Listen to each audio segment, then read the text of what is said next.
Guys, this is Kuya Rap. May panibago na naman tayong videos ngayon. So guys, ito namang tips para po sa mga mahilig mamulutan dyan. Yung mga manginginom po natin dyan na mahilig sa alak at sa pulutan. So mayroon akong tips sa inyo kung anong mga dapat lutuin o gawing pulutan nyo habang kayo ay nagtutumat. So panoorin nyo po ito guys. Pero bago nyo tapusin yung videos, kung di ka pa nakapag-subscribe sa aking YouTube channel, i-click nyo lang po yung subscribe button at all notification bell button para po updated po kayo sa mga ina-upload nating videos.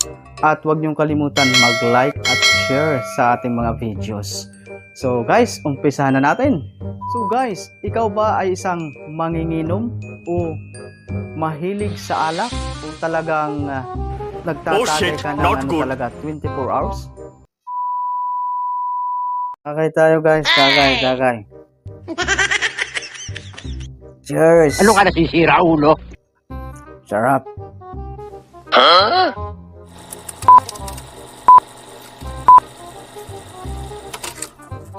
Ka rin ba sa mahilig mamulutan o ginagawa mo kanin yung pulutan? Grabing sarap itong pulutan Sobrang sarap. No. Napakasarap ng pulutan.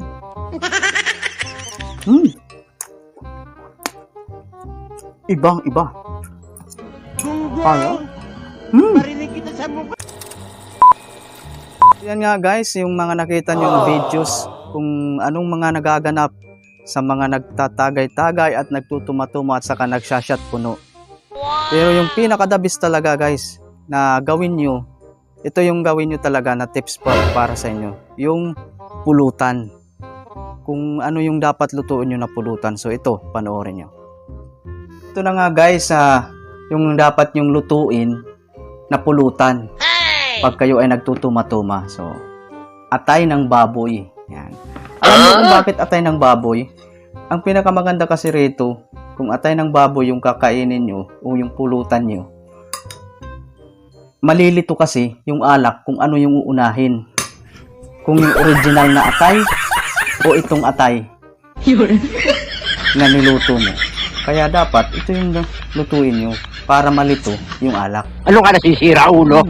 Kapag atay ng baboy. Pero sa totoo lang talaga, yung pulutan ko, ang pinakadabis sa lahat. Para makaiwas ka sa sakit sa bato o magkaroon ka ng bato. Tuyo o kaya tamban o sa Bisaya, bulad.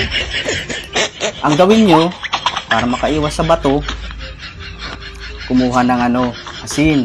So, tapos, isaw-saw sa asin. As kainin. Yan yung magandang pulutan para makaiwas sa bato. Ang pinakadabis na pulutan ko. Kaya, ang paalala ko sa inyo, ang buhay ay weather lang. So, kaya, bumili ng maraming alak para maubusan ng pera. Masisira ang buhay. Yan lang po. Guys, yung ating videos ngayon. So, isa na namang walang kakwenta-kwentang kalukuhan. So, paalala ko lang po sa inyo, itong ginawa kong videos is for entertainment purposes only. Para sa katuwaan lang po at magbigay ng kalukuhan sa inyo. At wag na wag niyo pong gagayahin. Yan. Sa mga di pa po nakapag-subscribe sa aking YouTube channel, i-click nyo lang po yung subscribe button at all notification bell button para po updated po kayo at ma-notify kayo sa mga ina-upload kong videos sa araw-araw. So maraming salamat po sa panonood. Hanggang sa muli, maraming salamat.